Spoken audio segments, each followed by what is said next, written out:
ఓం నమో నారాయణాయ నమశివాయ. మహాభారతంలో సభాపర్వంలో వచ్చేసి ఈ జూదంలో ఓడిపోయినారు.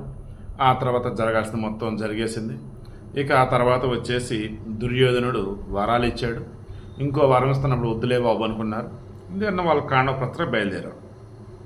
ఇక పాండవులకు వారి రత్న దాన సమూహాలతో పాటు కాండవప్రస్థానికి వెళ్ళడానికి అనుమతి లభించిందని తెలిసి ధాతరాష్ట్రాల్లో భావించారని చెప్పేసి జనమేజయుడు అడుగుతూ ఉన్నాడు.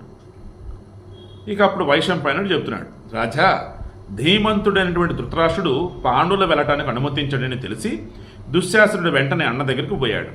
భరతర్షభ అమాత్యులతో కలిసి ఉన్న దుర్యోధనుని సమీపించి దుఃఖార్తితో భరత శ్రేష్ఠునితో ఈ విధంగా పలికాడు.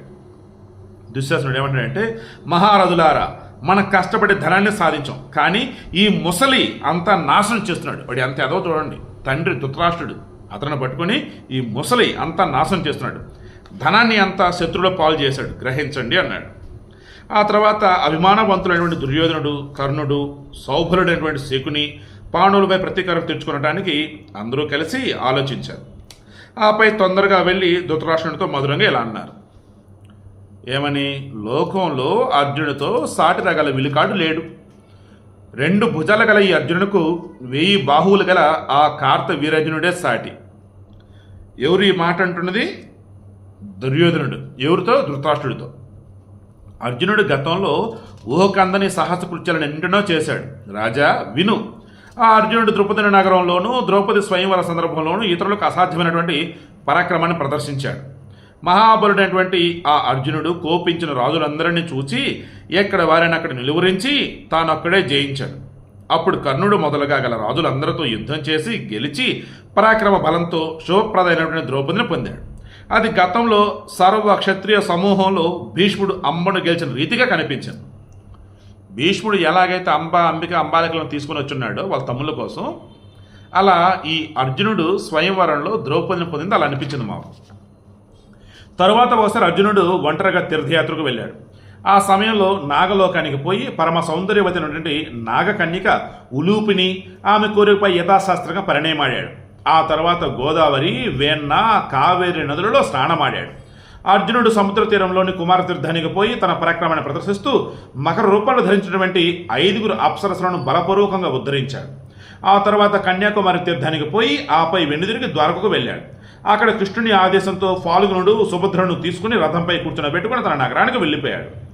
అంటే సుభద్ర కూడా పెళ్ళాడాడు అని. ఆ అర్జునుడి సాహసాన్ని ఇంకా చెబుతాను విను. అగ్నిదేవుడు యాచించగా కాండవనాన్ని ఆయనకి ఇచ్చాడు. రాజా, అర్జునుడు ఇచ్చి ఇవ్వగానే అగ్ని కాండవనాన్ని దహింపడారంభించాడు. అగ్నిదేవుడు కాండవనాన్ని దహింపడారంభించినప్పుడు ఆ అగ్ని ఇచ్చినటువంటి రథాన్ని, వింటిని, బాణాలను, కవచాన్ని స్వీకరించి మహాబలుడై ప్రభావశాలి అయి అర్జునుడు ఆ అగ్నిని రక్షింపసాగాడు. ఆ విషయముని మహేంద్రుడు మేఘాలకు ఆదేశాలను ఇచ్చాడు. ఆయన ఆదేశం మేరకు మేఘాలు అతివృష్టిగా కురిశాయి. అప్పుడు అర్జునుడు ఆకాశంలో అన్ని వైపులా శర సమూహాలను ప్రయోగించి మేఘాలను వారించాడు. అది ఆశ్చర్యం. మేఘాలు నిరోధింపడినటువంటి విషయం విని దేవేంద్రుడు క్రుద్ధుడై తెల్లని ఏనుగునెక్కి సర్వదేవ గణాలు తన చుట్టూ నిలువగా కాండవ రక్షణకై అర్జునుడితో యుద్ధం చేయడానికి వెళ్ళాడు. అప్పుడు రుద్రులు, మరుత్తులు, వశువులు, అశ్వినులు, ఆదిత్యులు, సాధ్యులు, విశ్వదేవులు, గంధర్వులు తదితర దేవగణాలు ఒక్కటిగా కలిసి అర్జునుడిని చంపాలని వచ్చారు. ఆ విబుధేంద్రులందరూ కూడా తమ తేజస్తో వెలుగొందుతున్నవారు, అస్త్ర శస్త్ర సంపన్నులు. అటు తర్వాత ఆ దేవగణాలన్నీ కూడా అర్జునుడితో యుద్ధం చేసి అతను యుద్ధంలో గెలవడం అసాధ్యమని తెలుసుకుని అర్జునుని యొక్క బాణఘాతాలు తిని శాంతించాయి. అంటే కాండవన దహన సమయంలో అర్జునుని దాటికి దేవుళ్ళు ఎవరు తట్టుకోలేకపోయారు. ప్రళయకాలంలో వినాశ సూచకంగా కనిపించే అపశకునాలన్నీ కూడా ఆ సమయంలో కనిపించున్నాయి. అంటే అర్జునుడి గొప్పతనం మొత్తం ఎందుకు చెప్తున్నాడు? మరి నాయన, వారిని నేను గెలిచి అడవులకు పంపిద్దని చెప్పేసి నేను కూడా నువ్వేంటి ఇలా చేసావు అన్నట్టుగా చెప్పడం కోసం అంతా చెప్తున్నాడు. రేపు డిస్కస్ చేద్దాం.